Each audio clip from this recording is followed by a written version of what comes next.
We had no support whatsoever. It was just the police officer at the door letting us know what had happened. And then we were left to ourselves. I was 15. I was still in high school. I had a brother in elementary school and another sister in high school. We received no counseling. No one talked to us. I even had a sister that was told not to talk about it. So we received no help from the community. And so we were kind of just left to our church. And none of them really knew what to do either, but they were at least there loving on us. Welcome to Your Story Doesn't End Here, the mental health podcast of military and veterans who refuse to be silenced. I'm your host, Rachel, and my mission with this podcast is to be a voice for those who don't have a voice, bring awareness to mental health issues, provide value and solutions, and to change the culture when it comes to mental health within the DoD organizations.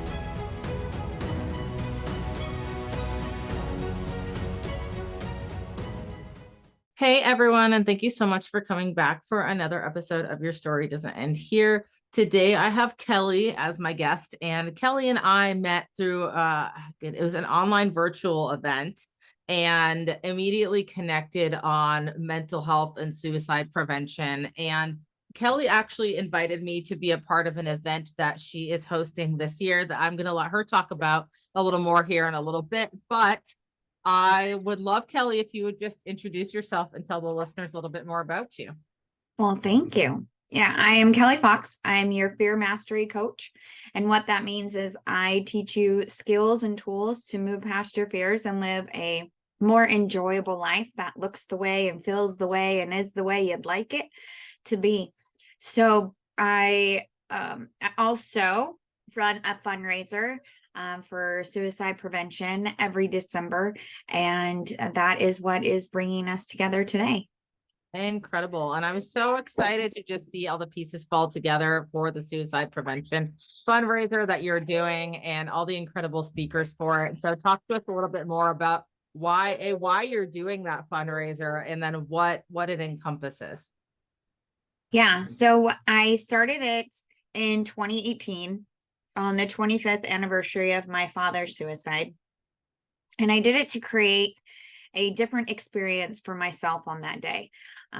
I did it to create a different legacy for my father, not one focused around one choice that he made, but focused more around on the life that he lived.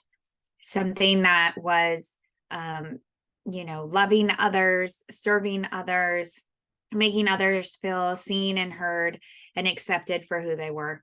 And that's what my father did. So we created first the silent auction, and we ran that in our Facebook group. And then a couple years later, we added the speaker event where we could give inspiration, education, and support to others, which is what you are participating in. And then this year we've added a 5K, and it's our first in-person activity that we have put together. Everything else is online. And so that's exciting to be able to actually see people face to face and interact with them in that way. And tell us more about the 5K. Where is it located? When is it starting? How do people register for it? Yeah, so you register for everything. There's a link in the Facebook group, which is called Break the Silence. And you can go there and find links to everything that you would want to have a link to. And it's December 16th, the Saturday before the speaker event. And it's going to be in Tulare, California, at the Prosperity Sports Park. And it starts at 9. And you can walk, you can run, you can do whatever you want.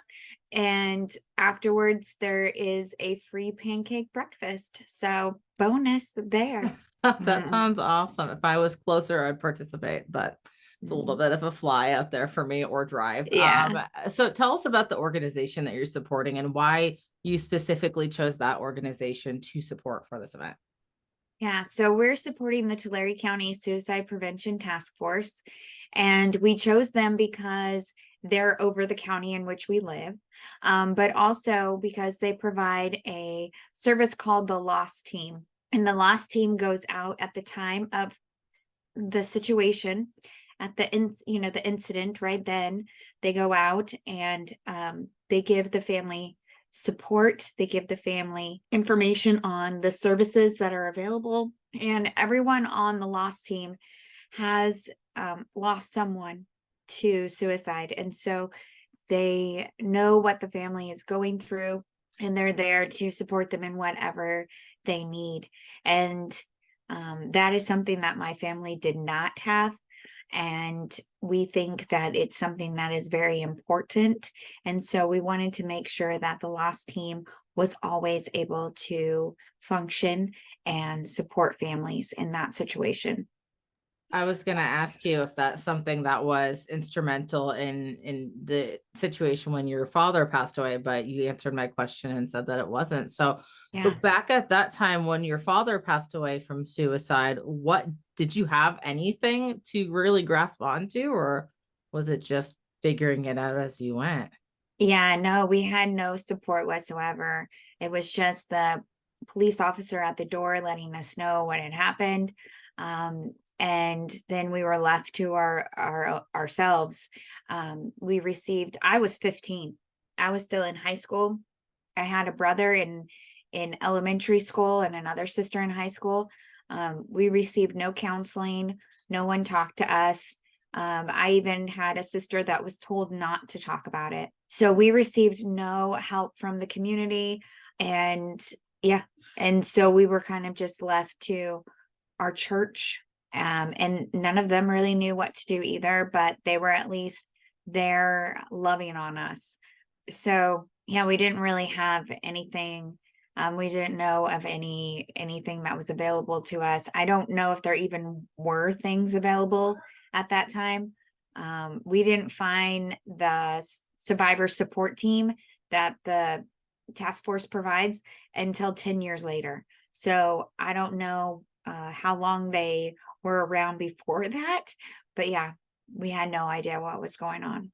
And I'm sure that's like that in so many other communities across the US. So what an incredible thing that you have in your area for people that are going through the other side of suicide, the family side, the people that have to live with the aftermath of that. And it's such an important conversation to have because I don't think a lot of people are talking about that. Like how do you, as someone that is a family member or close friend, how do you move on past that event? And I don't know that a lot of communities are set up for that. And so I love that you are supporting this organization. Can you tell us just briefly about a few of the speakers? Obviously, my audience knows me, but Yes. tell us briefly about some of the speakers for the event and why you chose them.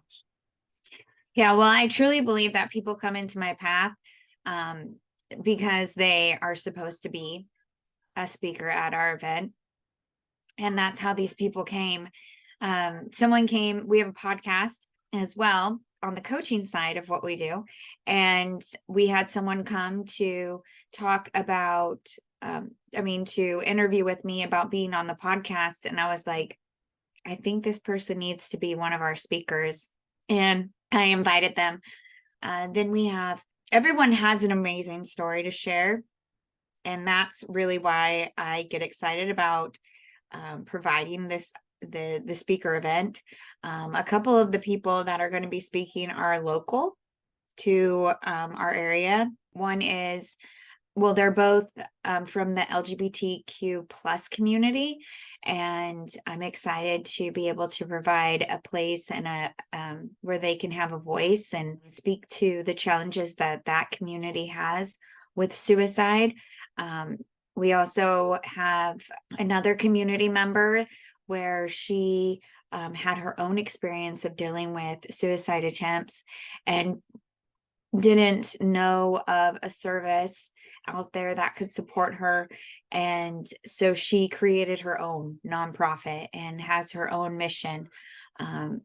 And supports people in her community with these challenges. And so we have a lot of just amazing stories, a lot of amazing support, hopefully, to those who come, that they can see that life can be pretty hard, yet there are ways that we can move past that and get support and move from that place to a better one.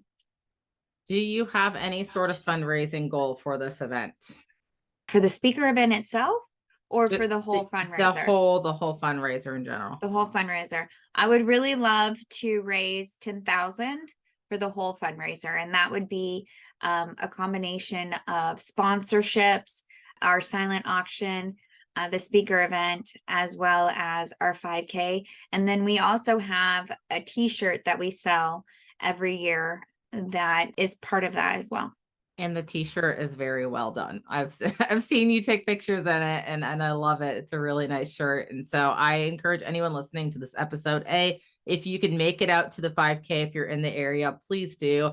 If you cannot make it out to the 5K and you want to support in some way, please do that as well. Or even just, being there to participate really helps so much. And also just sharing about the event. If you follow me on Facebook, on my personal page, you see that I've shared about the event, Instagram, on my social media platforms. Just taking that information and also sharing it helps get people's stories out there, which changes lives. And then Kelly, wasn't there a speaker that's also with the task force that's going to be speaking as well? Yes, sorry. Yes, we have Jackie Jones, and she is from the task force. She's been on there a long time, and she's going to be sharing information about the task force and what they do with the money that we raise. I'm really excited to hear about her story and what she's going to be sharing for resources, because like I said, they're so important. So I know you mentioned it earlier, but just to reiterate for the people that may have not caught it, where do people find information about this event to support? And then I will also link this in the show notes, but if you could just say one more time. Yeah, so all of the links are available in our Facebook group, Break the Silence. You can also find them on my website, which is fearlessgenerations.org. And there's a tab for the speaker event as well as the 5K. And there's a couple other places, but Facebook events and stuff like that. But those are probably the two easiest.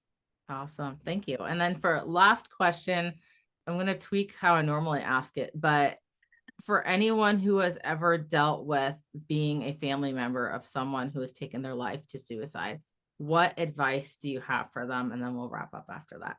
Advice I would give them is to seek support, to not try to do it on their own, or to soldier on, or however you would say it, but to get support, because knowing that you're not alone, knowing that the shame and the guilt is something that you don't have to take on, being around people who understand what it's like to be a survivor is really, really important. Someone who you can tell your story to and they're going to listen however many times that you need to tell it.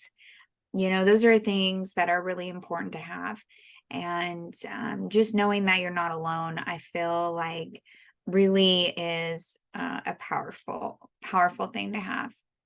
Well, thank you so much for coming on, Kelly, and for sharing about the event, a little bit of your story. I hope that tons of people come and participate and support, because it's such an important thing. And looking forward to the 18th. Thank you for taking the time to listen in today. With your support, we are able to increase awareness of the mental health issues affecting service members and veterans today, with the goal of creating positive change. If you got value from this episode, please take 30 seconds to subscribe and share this episode within your own network. Until next time, remember, your story matters, your mental health matters, and your story doesn't end here.